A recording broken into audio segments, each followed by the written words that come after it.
All right, here's the video for the lesson on the discriminant. So for a quadratic written in standard form, which is ax squared plus bx plus c, the discriminant, which is b squared minus 4ac, can tell us how many and what type of roots a quadratic equation has.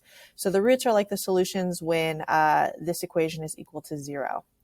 So looking at the first one, the first case, when our discriminant b squared minus 4ac is greater than 0, meaning our discriminant is a positive number, that means that we're going to have two distinct real roots. And we'll talk more tomorrow in tomorrow's lesson about what that means. So graphically, what we're looking at for the quadratic that has a discriminant, a positive discriminant, we're looking at this one, because our discriminant is actually also going to tell us about our x-intercepts. Our discriminant tells us that we have two x-intercepts. Oops, so two. Oh, shoot. Oops, I erased it. Two distinct real roots. So that's positive. And we saw here, it's this graph gives us our x-intercepts. So we say that there's two x-intercepts. When b squared minus 4ac is equal to 0, we say that there are two identical real roots. And tomorrow we'll learn how to actually find those. So graphically what that looks like is a parabola that actually only has one x-intercept. So with two x-intercepts, our roots or solutions are where they cross the x-axis. With one x-intercept, our root or solution is where it crosses the x-axis. However, we say that they're identical because we think when our parabola comes down, it hits the parabola or hits the x-axis here, but we can also look at it from the other side. It hits the parabola or hits the x-axis here. The third case, when b squared minus 4ac is less than 0, meaning our discriminant is negative, we still have two solutions. However, there are two distinct complex roots, which another way we can say that is imaginary, which we'll talk more about imaginary numbers in a later lesson. Okay, so in this case, our parabola is this. It doesn't actually intersect our x-axis at all. So there are no x-intercepts. However, there are still roots. However, those roots are going to be imaginary numbers. So 0 x-intercepts. Another way we can say two identical real roots is a double root. We can say it's a double because it's the same number twice. All right, so let's take a look at these examples. So first thing we need to do is identify A, B, and C. So we look in order of the numbers. So A is equal to 7, B is equal to 4, and C is equal to -3. And then we're going to plug it into our formula. So our discriminant is b squared minus 4 times a times c. Anytime you're plugging numbers into a formula, you should use parentheses. So we're going to plug in b right here. So b is equal to 4. We're going to plug in a for a, so that's 7. And then we're going to plug in c for c. So that's -3. So that's going to give us the value of the discriminant. So we're going to put that in our calculator. So parentheses 4 squared minus 4 times 7 times -3. So the value of our discriminant is equal to 100.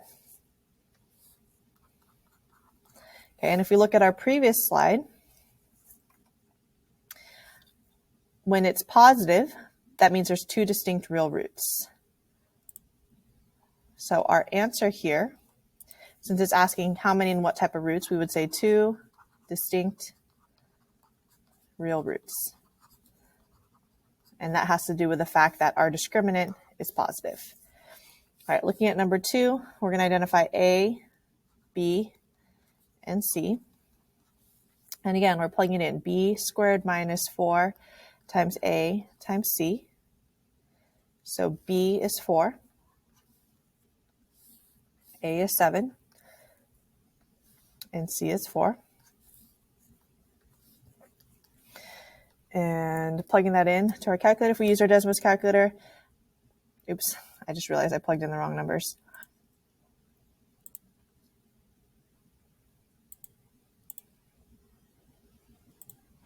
So b squared minus 4, this should be 1, sorry. I honestly don't have time to re-record this video, which is why I'm just going to kind of run with it. Okay, so b, a, and c. Okay, now we can change this. So the only value we're changing here, this is 1, and this is 4. So 4 squared minus 4 times 1 times 4, we get 0. So when the value of our discriminant is equal to 0, that's the second case, we have two identical real roots.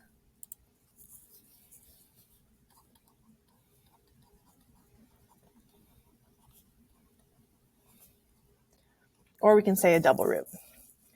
All right, the third case, a negative 4, b is equal to 4, and c is equal to negative 1. And again, we're going to plug that in. So b squared minus 4 times a times c. So b squared minus 4 times a times c. So this should be negative 4. It should be negative 1. So we get a value of 0 again. So our discriminant is equal to 0, which again tells us two identical real roots.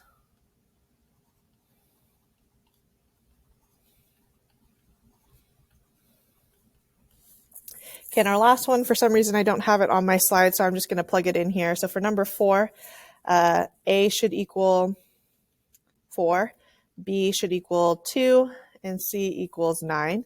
So plugging into my discriminant, it's 2 squared minus 4 times 9.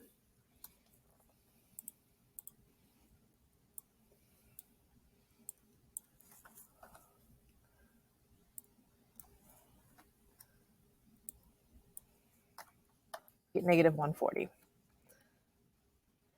And when it's negative, that tells me there's two distinct complex roots.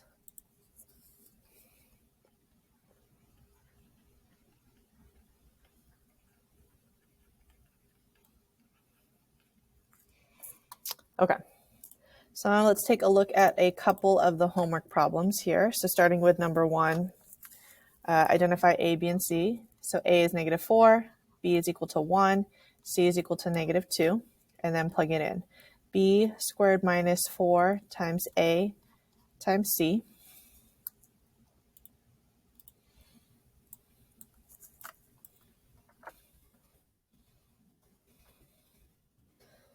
So negative 4, negative 2. We get negative 31. Remember, when our discriminant is negative, we say there's two distinct complex roots.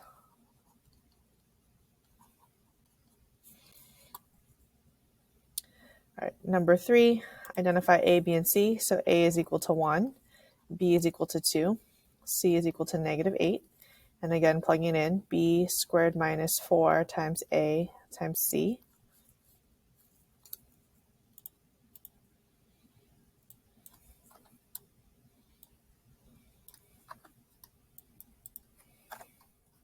Get 36.